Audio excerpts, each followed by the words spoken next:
Bismillahirrahmanirrahim. Assalamu alaikum wa rahmatullahi wa barakatuh and good evening. Thank you for being here tonight and welcome to our series of More Than Just Money, a series for anything that is Islamic finance related. Let me firstly introduce myself. My name is Nurul Iman Najib and I am in the research department of IFLSG covering Sharia and finance. Islamic Finance at Singapore, or IFLSG, is a community of scholars, finance professionals, and students in Islamic finance. What started as a WhatsApp group has now become a society in the making with a long-term goal to serve the Singaporean community through Islamic finance. Tonight, I am honored to share this platform with Brother Zul Hakim with an interesting topic, interest and usury, remedy or tragedy. Brother Zul Hakim Jumaat is a researcher for the Center of Islamic Economics and Finance, College of Islamic Studies, Hamad bin Khalifa University, Qatar Foundation. He has been a part of several organizing communities for Islamic finance conferences and seminars, providing an intellectual platform for industry leaders and academia to discuss global emerging trends and issues. Before joining CIEF, he was a research editor of Dow Jones Risk and Compliance team focusing on sanctions ownership research. He holds a Master's of Science in Islamic Finance in 2018 from Hamad bin Khalifa University, majoring in Islamic Corporate Finance and Assets Management, and Bachelor of Science, Honors in Islamic Jurisprudence and Principles of Jurisprudence in 2015 from Kuwait University, minoring in Economics. Currently, he is a PhD candidate in Islamic Economics and Finance at Hamad bin Khalifa University. Welcome, Brother Zul Hakim. Thank you very much for your gracious introduction. All right. So, I would like to ask a number of questions which are related to the word that is all known to us when it comes to Islamic finance. This word is always tied up together. Islamic finance, riba.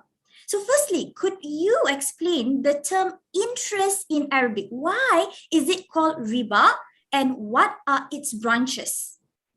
Brother Zul Hakim, please. Okay, I will try to make this very brief.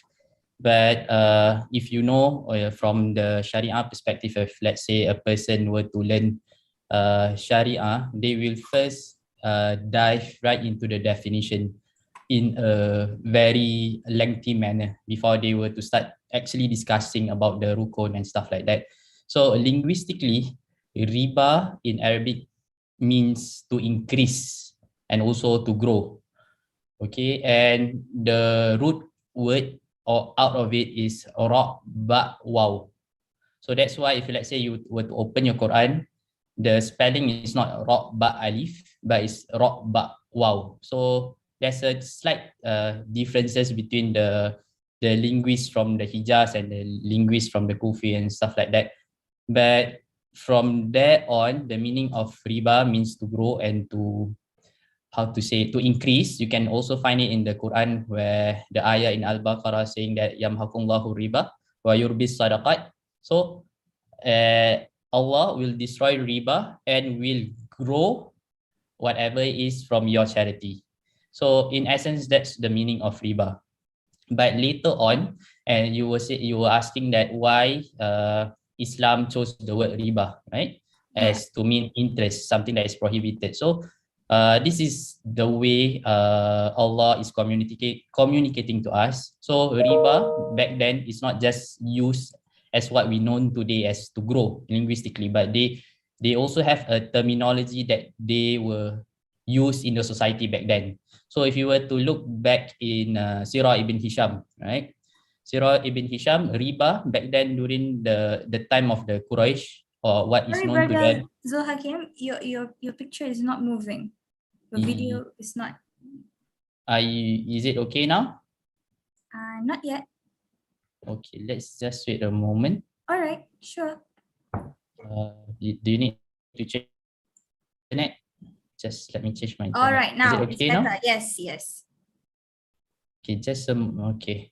So I was saying that on why do Allah use, or the Quran use the word riba to mean a specific things, whereby the linguistic meaning of it is to grow, meaning that robal ard, meaning a land that grows. Okay, so why does that somehow means a long is used for money or increment in loan? So back then, during the time of the Quraysh, according to Ibn Hisham, who is a famous historian in the Arab world, he mentioned that riba in the society is known for them as how to say it, an increment in loan contract or even in debt due to postponement or due to a time element. So you can view this also, but during that time also, they view it as something that is negative and not positive.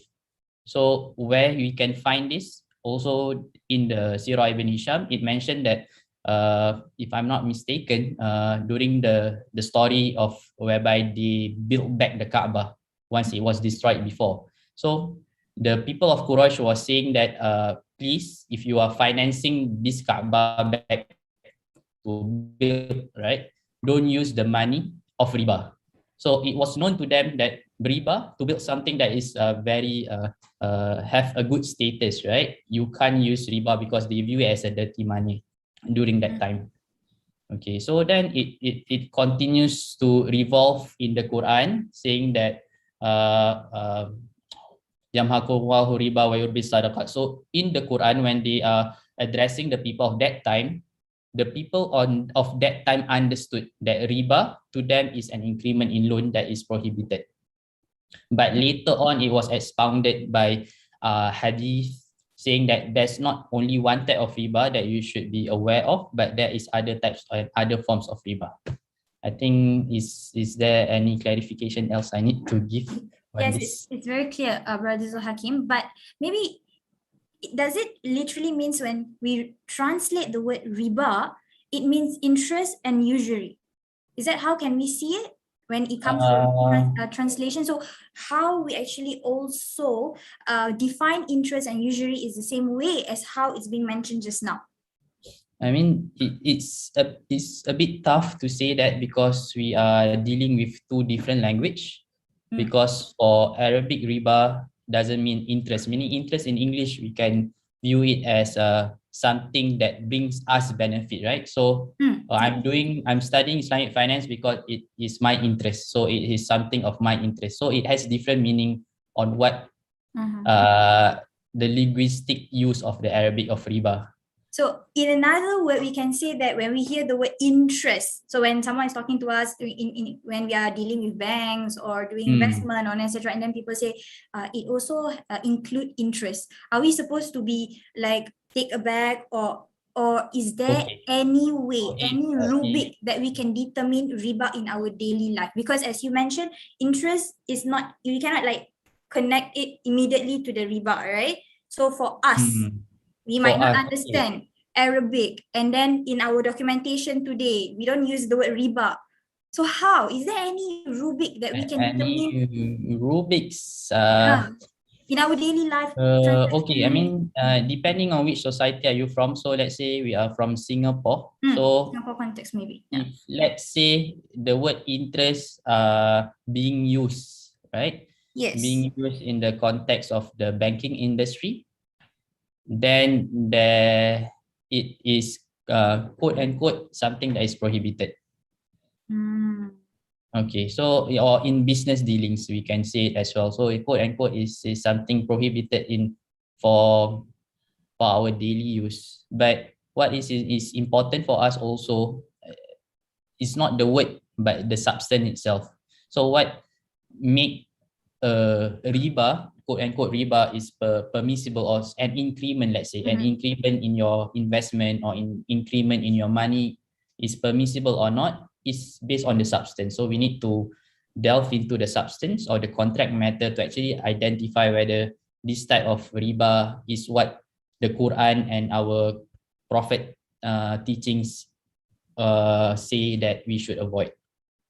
All right, thank you so much, Brother Zul Hakim. So in another word, it's not just about the word. So after looking at the word, we also should look at the structure. How is it being conducted that is also one of the way how we can gauge if we are getting close to riba type of transaction?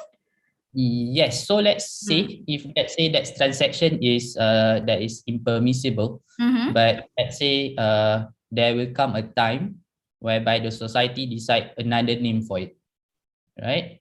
So let's say I call this thing a big no or big yes. So it doesn't say that it doesn't change this thing to be halal or compliant, let's say. Yeah. Okay, thank you so much. Next, Brother Zul Hakim. But Islam is not the only religion which prohibits interest. Judaism, Christianity, which includes both the Roman Catholic and Evangelist, prohibited it once. Even Hinduism and also Buddhism consider it as evil. So what is the stance change, and Islam remains adamant that the charging of interest is prohibited? Again, just for the sake of the discussion, what we meant here by interest is there's two types of interest or two types of riba in the fiqh terminology. Okay, one is dedicated Zul to. Hakim, I think your connection is back to Just the... a moment. Yeah, all right. Let me just switch my.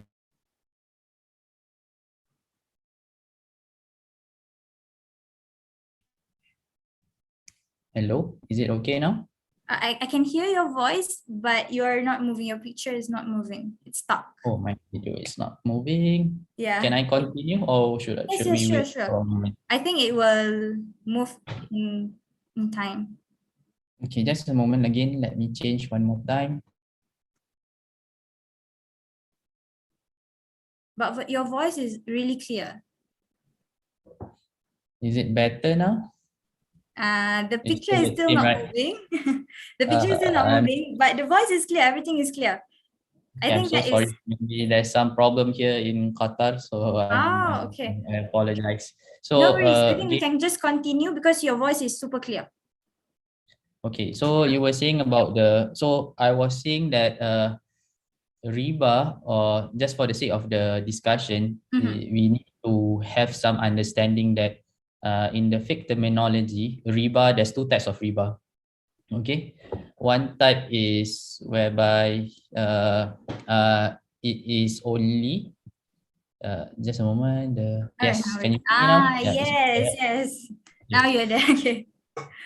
Okay, all is good. Okay, so one of it is riba related to loan contracts and debt contracts. Okay, that is what you call it in riba jahiliyah, riba duyun, riba kurut. So this is one part of riba, okay, that is discussed in the Quran. The other part that is been discussed in length in Sunnah and also in length in fiqh books is riba al-buyu, meaning riba related to sales transaction only. So why? One of the reason is that why it is been discussed in length in fiqh books, because this is where people get confused, because back then, I mean, during their time, they don't have any confusion that loan contract and debt contract is a riba that should be avoided nonetheless. It's just that now our time, we have some uncertainties on whether is this riba or not riba. So you were saying that Judaism, Christianity, it's not just that, it goes back to the Greek, even during the Greek Empire. So if you were to look at philosopher like Aristotle, Plato, right? They were also against usury, they would call it. So for back then, for them, they were using gold, right? Yes. So for, if I'm not mistaken, Aristotle was saying that it is an unnatural way to use money to gain more money. In a sense that for them, he viewed money or currency as something that is barren. Barren meaning that it should not breed. So a cow can breed, right? A sheep can breed because they are created in that manner. But for him, he views that things like gold, silver should be barren. So it's unnatural for us to use money to give birth to another money. So this without is his any view. action. So during Yeah, so he views it as something that is bad for the economy because money is used as a means of transaction, and if you were to use it as that, it become a commodity. So his teacher Aristotle, in his famous book The Republic, right? He views that a society or a government that practice or a government that a progressive government should not practice usury, and he details out why the reason that usury should not be practiced. As for Jews, also they view usury as something evil, but for them it's something much more interesting. For them, they prohibit usury practice, meaning to take increment, to take interest out of loan contract when it's only outside of the Jew community. So let's say a Jew to take from a Christian is okay if you were to do that, but for you to do it between the Jews is prohibited. So, and this is also mentioned in the Quran. What's the ayah? I couldn't remember. Wa aklihimur riba wa qadnuhu anhu, meaning that the Jews were prohibit to eat certain of the good foods because they were to practice usury and stuff and so on. So the question is that why later on Jews change their stance, right? So for the Jews later on, they make a lot of exception. So after which one of the exception that I've just mentioned is that it is okay to practice outside your religion, meaning that you do it with Christian, with Islam, but it's not okay for you to do it within yourself because they themselves know it's a problematic or it's something that is harmful to the society or the community. So later on, they also mention something along the line that they need to grow as a nation, right? So because of the Jews' interest, so they do it at a large scale. So that's why nowadays you can see most of the banks are being headed by the Jews community. Okay, then for the Christian side, okay, again. All right. It's clear Okay. now. It's okay. For the Christian, again, right, for both the Jews and the Christian, the prohibition of usury is mentioned in their book and their testament. So for Jews, I'm not quite sure which book did they mention it, but let me just check just a moment. Yeah, it's in the book of the Deuteronomy, chapter 23 and verse 20 for the Jews, and for the Christian is book of Luke, chapter 6 and verse 34. So this is where from their own book says or states that usury is haram. But later on, during the 15th century onwards, right, there is this thing called the Enlightenment period. So during the Enlightenment period, how to say it? So before the Enlightenment period, right? There's a period whereby the political power of the society is being controlled by the church. Okay. Yes. Okay, so meaning that anyone that were to practice usury will be held responsible in the court of law during that time by the churches. So later on during the Enlightenment period, whereby a lot of people, a lot of scholars came into the picture, they started to argue against the churches, saying that why shouldn't we practice usury because it's beneficial for us and so on. So later on, the church begins slowly to open up on their usury practice. So one of the practices that they make an exception is that the money of the orphans. So for money of the orphans, they allow it to be loaned out on interest. So, hello? Yes. Yes. Can you hear me? So that is the exception. All right. And all of this is because, yes, I can. Yep. Okay. And all of this is because that they want to grow their business, and not just their business, they want to grow their capital without losing the the amount of money that is without wanting to take the risk of losing the money of in the investment. So it builds up from there and so on. And you know, in the Christian world, there's this the Catholic and the Protestant, right? So Yes. during that time also they were trying to get their followers to enter their church. So some of them say, oh, it's okay, some of them say it's not okay, and so on. Now you have it what it is right now. And for us right now, for Islam, since it's a relatively newer religion compared to the others, you might see some camps that is arguing that interest is permitted, quote unquote, because of the interest of the Azul, you are Muslim, lagging, Azul. etc. Sorry. Right? You are So lagging. You're maybe lagging. we can somehow forecast that it might be repeating, history might repeat itself. And so, Sorry, Azul, you are lagging. Your voice is lagging. okay, just a moment, okay? All Let right. me try one more thing, is it okay? Just a No worries. moment. No worries. Yes.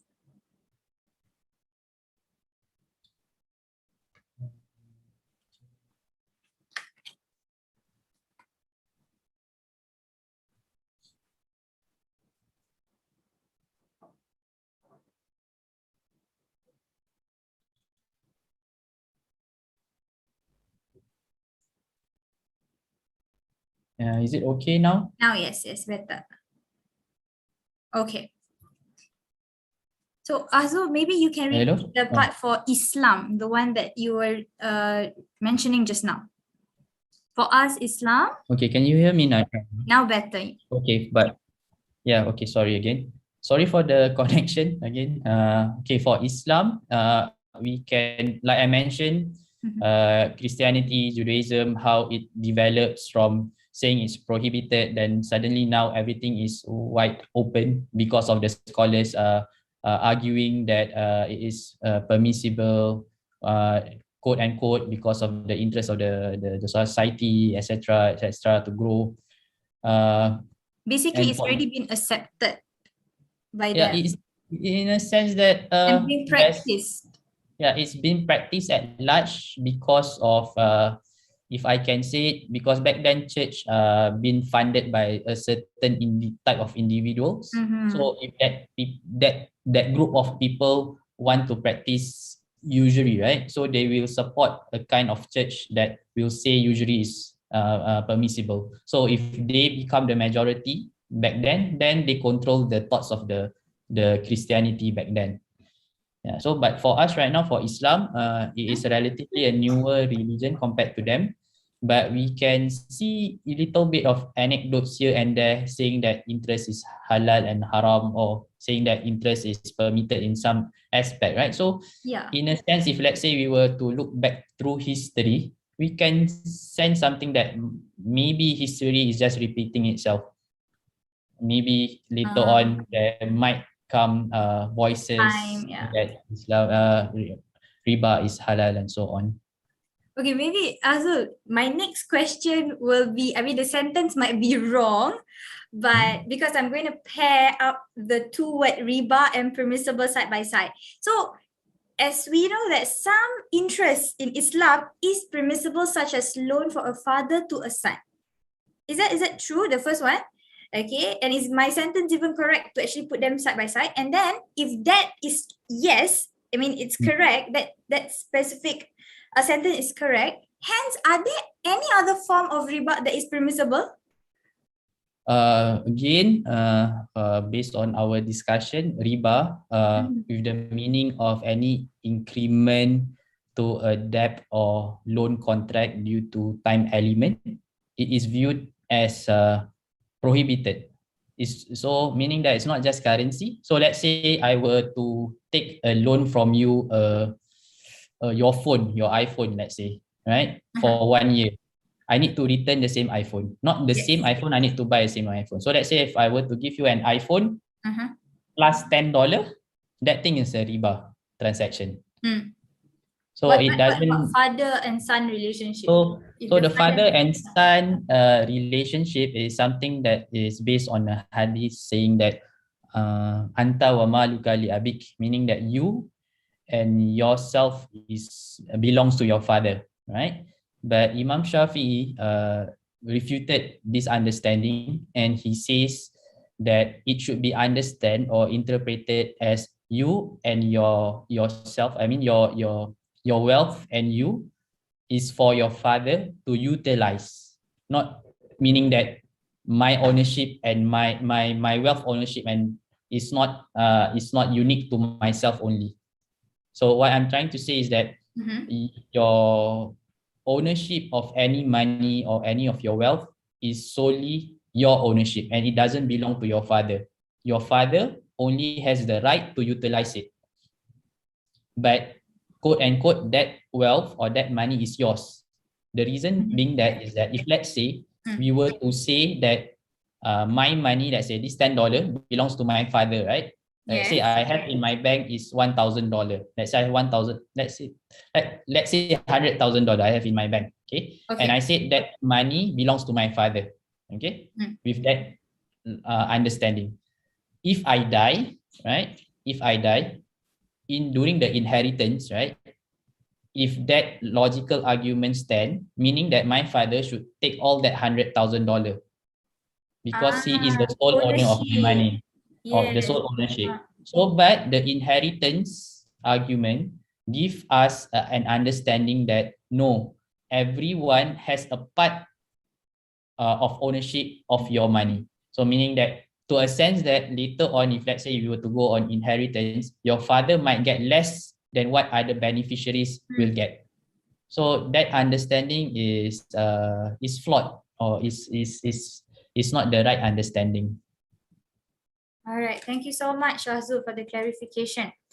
So now, Brother Zul Hakim, we have understood riba and also a very clear hukum, be it a father and son relationship. Now, what happens when someone consumes riba? Now, the thing has already happened. And if I could add on specifically, what is the best way for a Singaporean to handle interest earned from a local saving account?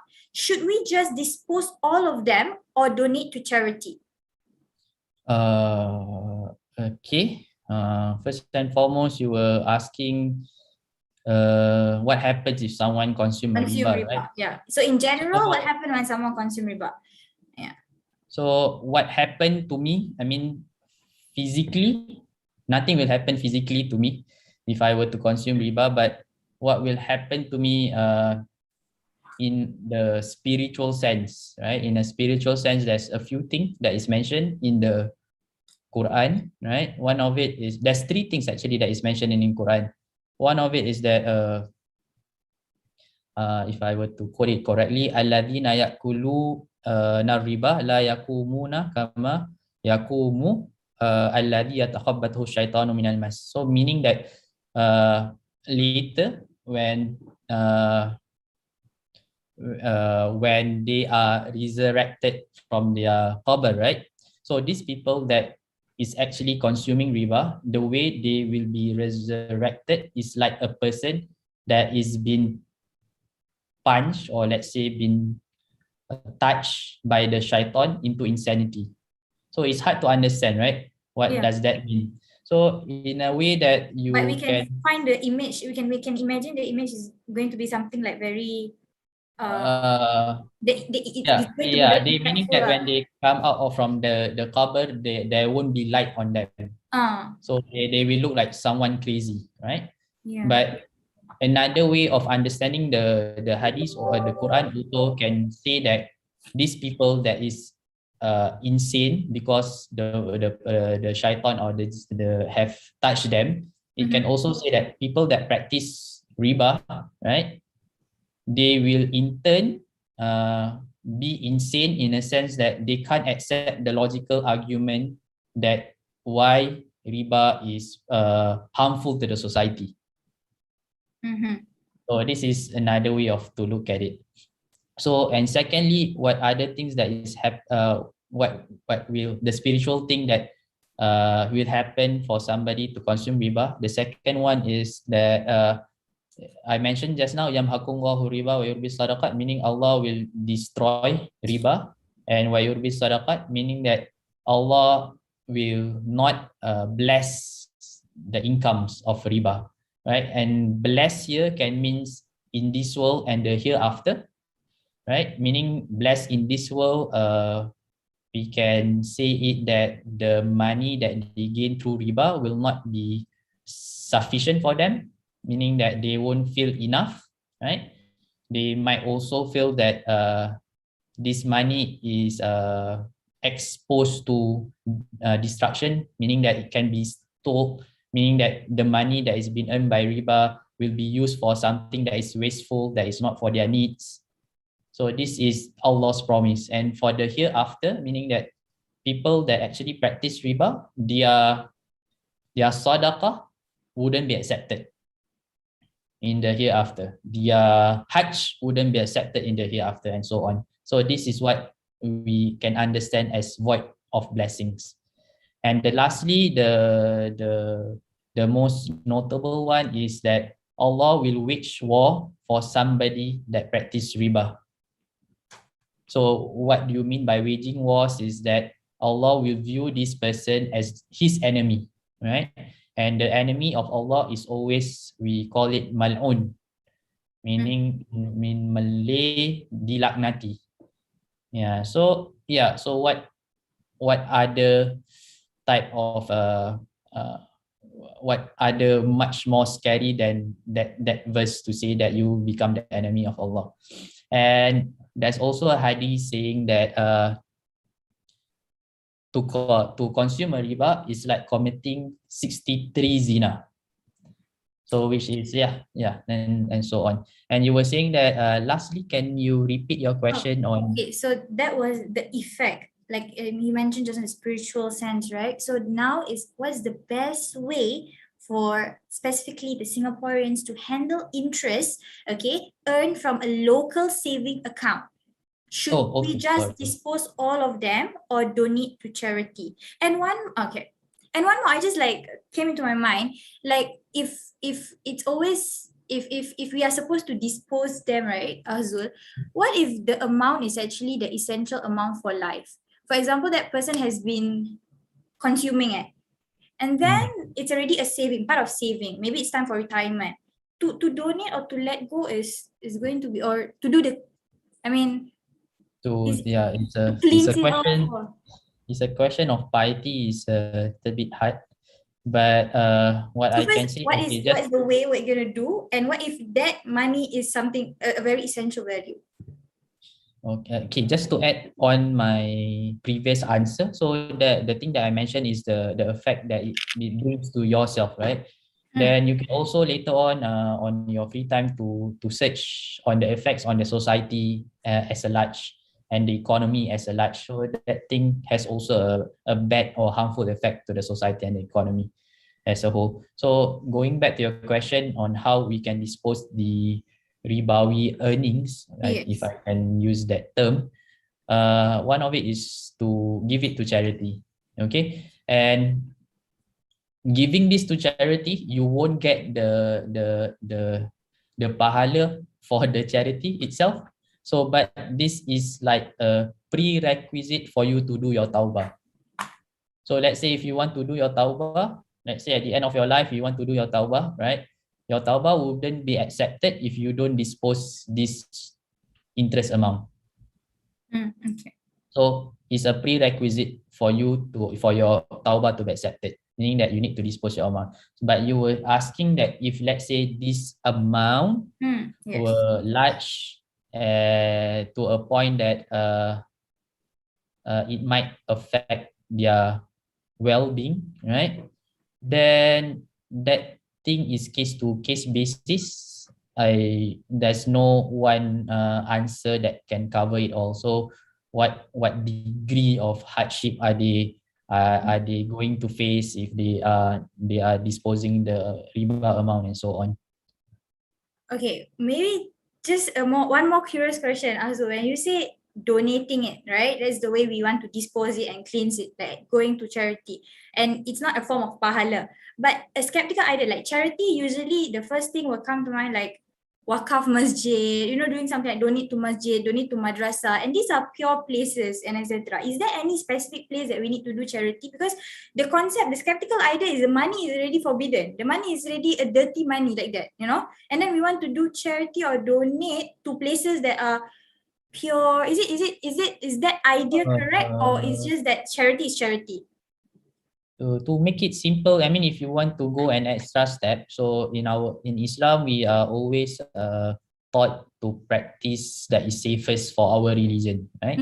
Yeah. That is safest for our religion. So the safest for our religion is not to use this money to dispose this money for the use of something that is like building a mosque and so on, right? But if let's say for something service or for the needy and for school items and so on, it is permitted.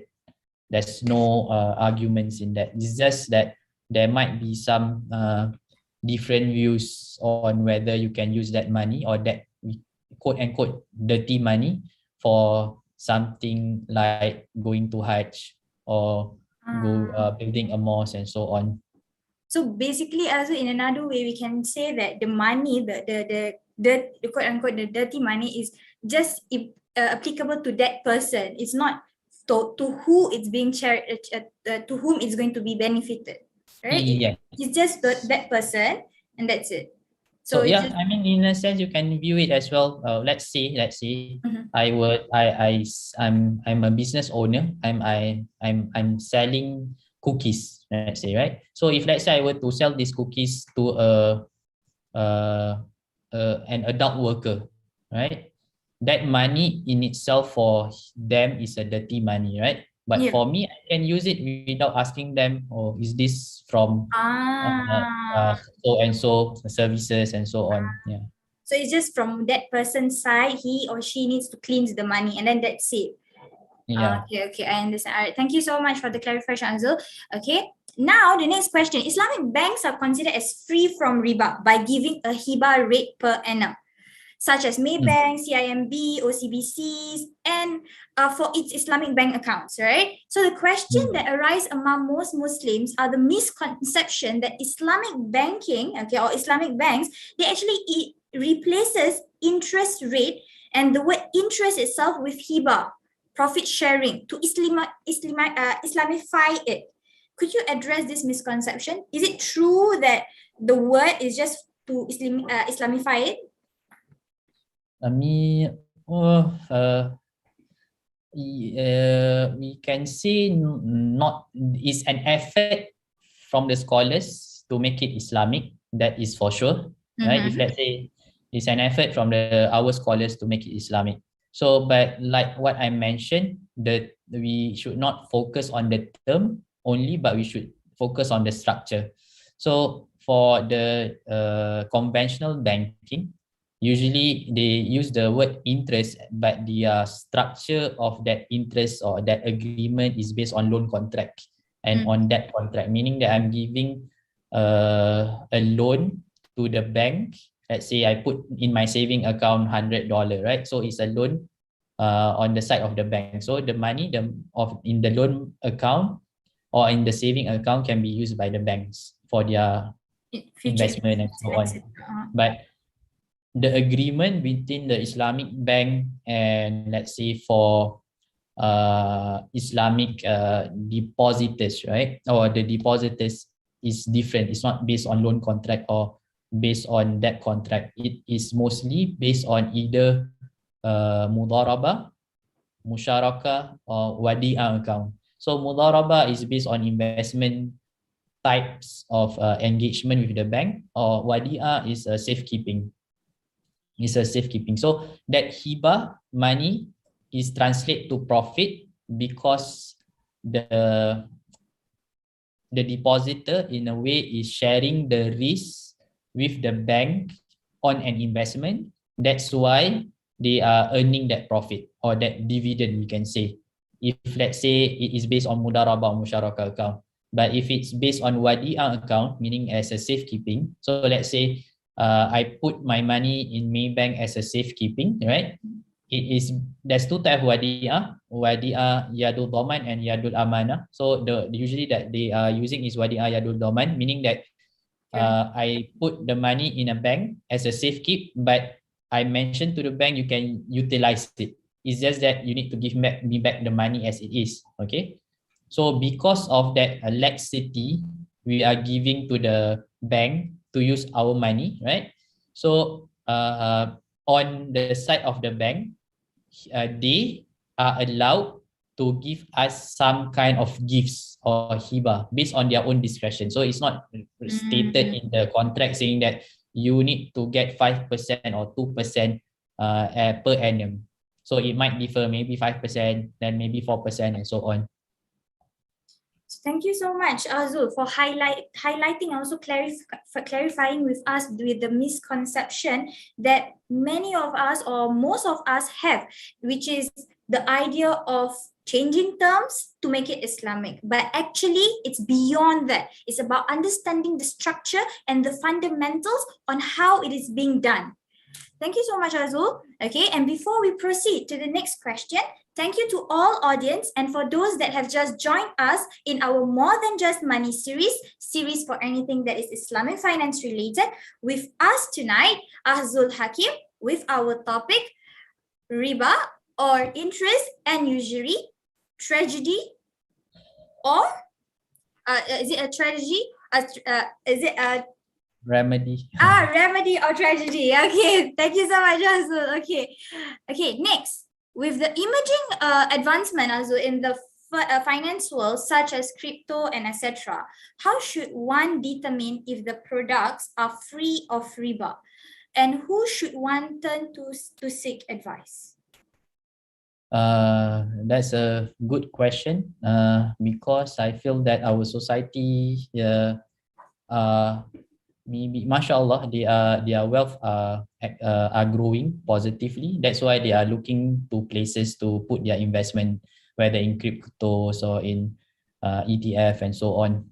So to ensure if that a specific product or specific service or financial product is riba free, for us to do a DIY, do it yourself is possible, but you might fall into some of the pitfalls because you are not quite equipped with the adequate understanding on how the structure is, right? So the best is to engage not just your local asatiza and ustaz, but local asatiza and ustaz that have a very specific qualification regarding finance and economics. Or you can also or to make it more easier, before you invest in a certain places, nowadays there is certain companies that is already Sharia compliant or Sharia certified because they have Sharia advisors within their board. So that is an easy way. So, but to emphasize or to summarize, where should we seek? First and foremost, we should seek somebody that is knowledgeable, of course. Yeah. And not just knowledgeable, but somebody that you see, not that is we call it orang yang bertakwa, saying that it's not just enough that that person might be knowledgeable, but he doesn't practice what his religion taught him. So seek advice from people that you trust in the way they perform their prayer, how fearful of him or her to his or her creator, and so on. Okay, with that, Azul, let's proceed to before we go to the CDOs. Okay, the question from the public. Maybe we can end this with this last question. Egypt scholars stated in a fatwa that interest by conventional bank interest were different since the relationship between the bank is more on financing and investment, whereas the four schools of thoughts restricted interest to gold and silver, whereas the current situation is that banks deal with money. This could be very much confusing for the public. since many Singaporeans Muslims look to Al-Azhar as a guide. Even our madrasah graduates goes there. So could you clarify this confusion, whether the interest by banks are interest which is forbidden?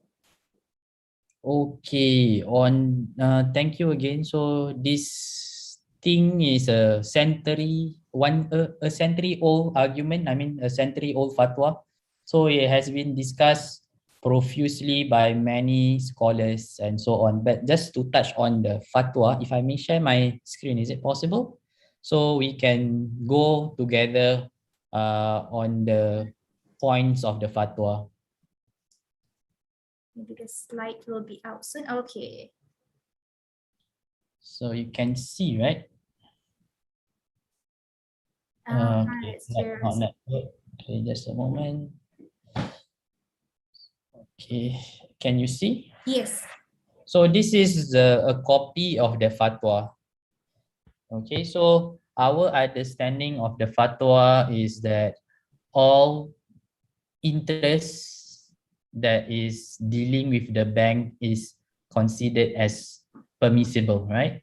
But if you were to go through the fatwa one by one by Sheikh Tantawi, which is a very revered scholar, and his argument in this fatwa is something that should be respected. But he, in no capacity, said that interest out of loan contract and out of debt contract is permissible. So, quote unquote, if you can, we can read it together. Okay, what he meant here is a saving account. Okay, so but for him, he put a condition also, that saving account that is going to be used by the banks need to be used for halal investment. Okay. So if let's say the bank were to use it to give out loan on interest, right? That is considered for him as a haram type of investment.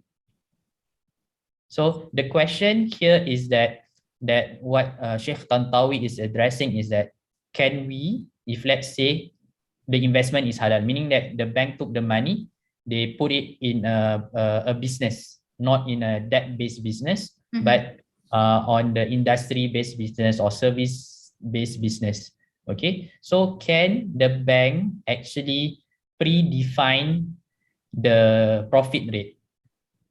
So this was his argument that he wants to put forth. So if you were to go through it, right, in exchange for profit distribution that are specified by mutual consent. So is it okay for a bank to say that, okay, let's say Hakim, you put $1,000 with us in your fixed deposit account, you will earn 5%. Okay, and we know in the conventional world that $1,000 that is being held by the bank as a fixed deposit, it is based on a debt contract, right? That's why it's 5%. But for the Sheikh Tantawi view, it should not be viewed as a debt contract, because that money is going to be used for investment and not for debt-based transaction later on in their business. So in his view, he is trying to say, is it okay for us to specify the rate of return for that specific fixed deposit? So, okay, so if the base is still not a loan base. Yeah, it is still not a loan base. So let's say I were to take a loan contract of to finance my car, right?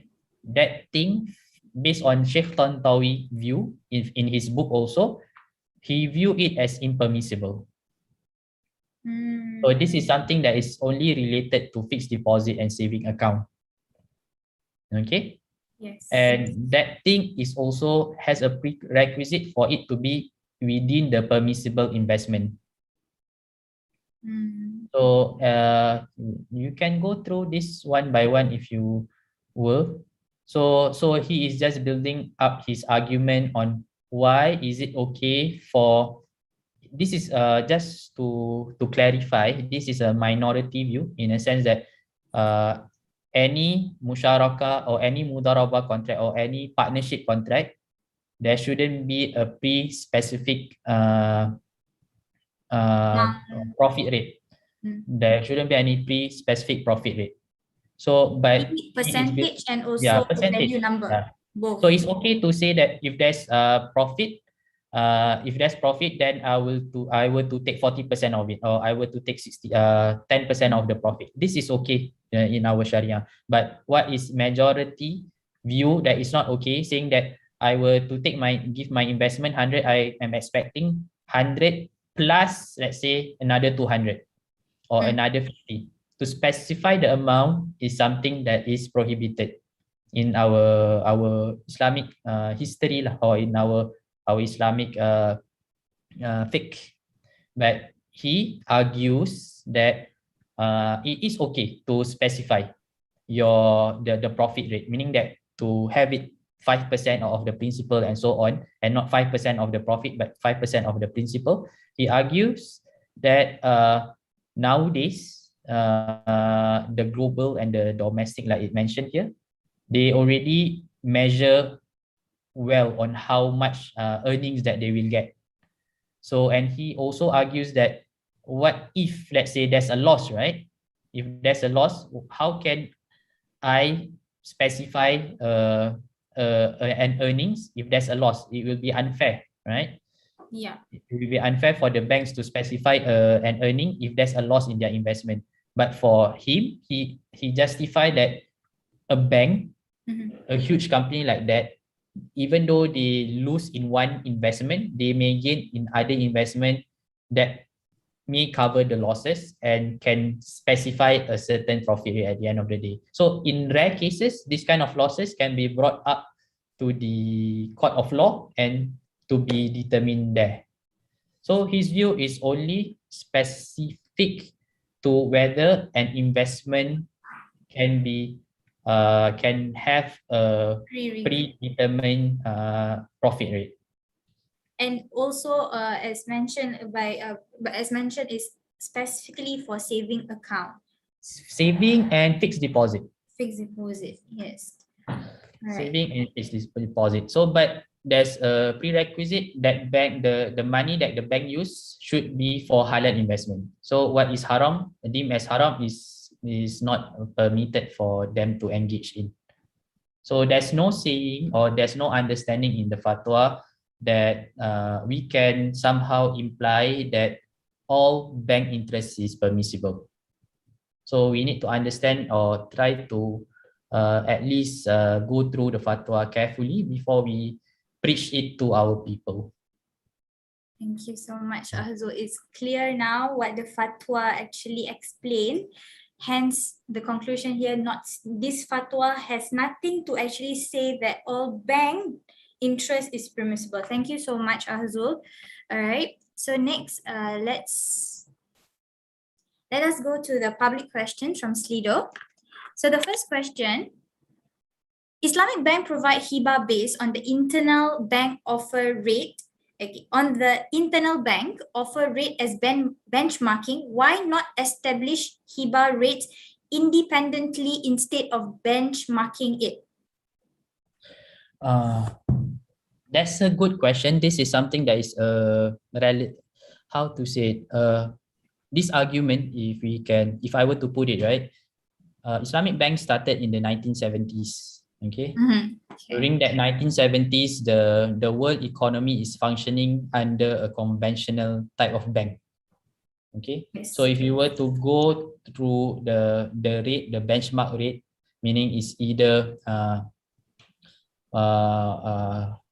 what's the one of the benchmark rate of the London, LIBOR. Okay, let's say they were to use LIBOR as their benchmark rate, right? And so on, why they are not using hiba rate. So this is something 1970 they started. Only now, during the 2020, that the researchers and the scholars are trying to come up with a new benchmark rate for the Islamic bank. So this is something that is within the pipeline, since that the people are not using the LIBOR anymore in the future. So within the Islamic finance fraternity, they are trying their best to come out with a Riba rate that will be applicable for the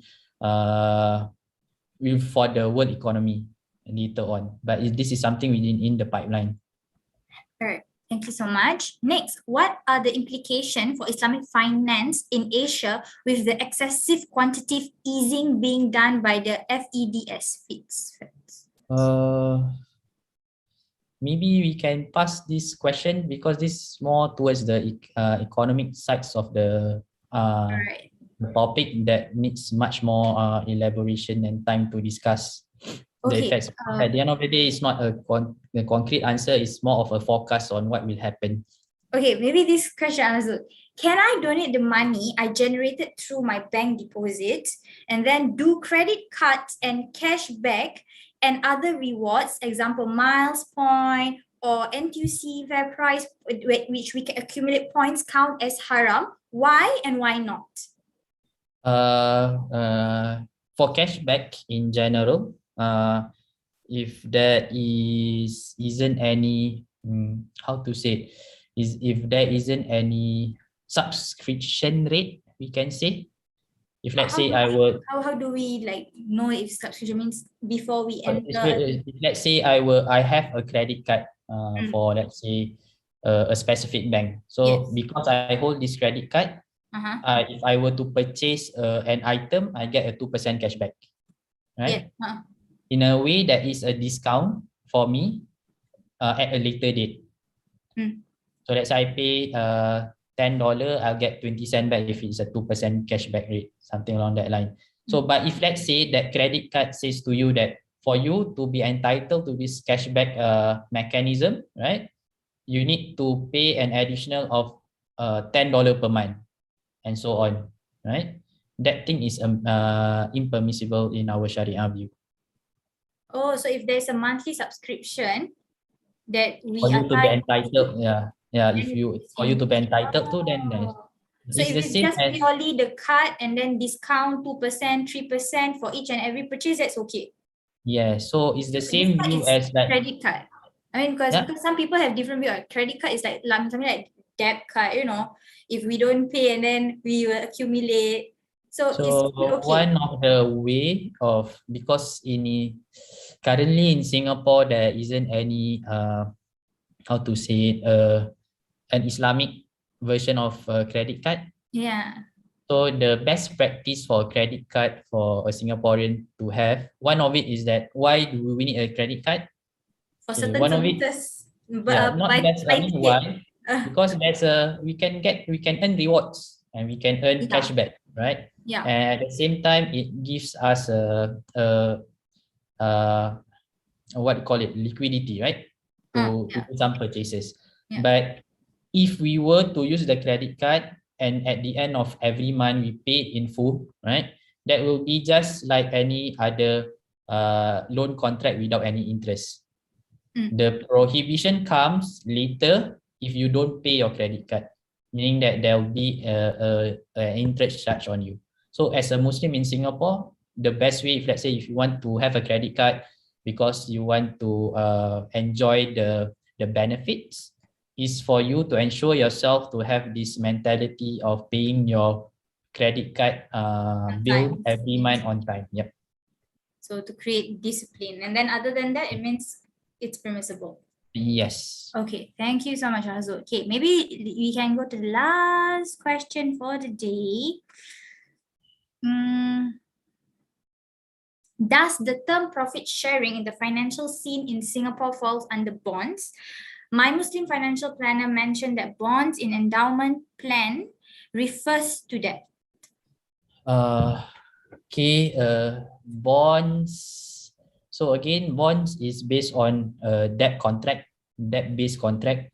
So if we were to view it as a debt contract, a debt contract should not have any increment at all, right? Because we have established the ground that any increment in debt contract or a loan contract is deemed as impermissible in our Sharia. But if let's say we were to build up upon the argument of Sheikh Tantawi, right? But for him, there's a specific prerequisite that you need to satisfy. So for us to view the bond subscribers as depositors, and the one that is the bond issuer as a person that is doing investment, we need to view it on why he viewed it as it's an investment and not a court. So let's say I just touch upon it, right? On why Sheikh Tantawi mentioned that the relationship between a bank and the depositor is not it's not a relationship of a debtor and creditor, because he built his argument saying that a debtor should be a person that is in need, right? A person that is in need. But for the banks, they don't need our. He said that the banks doesn't need our money. We give the bank the money because we want them to invest our money. So the bank actually doesn't need our money. So that's why he was saying that the relationship should not be based on debtor and creditor, but based on investor and so on, and partnership agreement. But if we were to view it from the bond issuer and bond subscribers, right? Does the bond issuer satisfy this argument, saying that the bond issuer, do we really see the bond issuer as somebody that doesn't need our help? So if let's say bond issuer usually issued their bonds because they need liquidity to do their projects, right? So in a sense that it's hard to build the argument saying that it's okay based on Sheikh Tantawi fatwa. So bonds, that conventional bonds, as of now, is prohibited. Yeah, because we have other alternatives for it. There's Islamic bonds, which we call it as sukuk. Right. Okay. Thank you so much, Azul. There is a lot of question in Slido actually, but due to time yes, I can see there's few question coming in. Yeah, HDB also. there's a lot coming in, but Zul Hakim, I believe that there's a lot more that you would like to share with us, but time is not on our side. Hence, thank you so much. And do look out on IFRSG space for the next episode for More Than Just Money series, a series for anything that is Islamic finance related. Once again, thank you to all, and thank you so much, Brother Zul Hakim. We indeed learned a lot of things, and thank you for clarifying with us the misconception and making us understand better the concept of the interest and usury, or in the Arabic term we call Riba. Okay, so once again, thank you so much. See you again. Good night and stay safe. Assalamualaikum warahmatullahi wabarakatuh. Waalaikumsalam.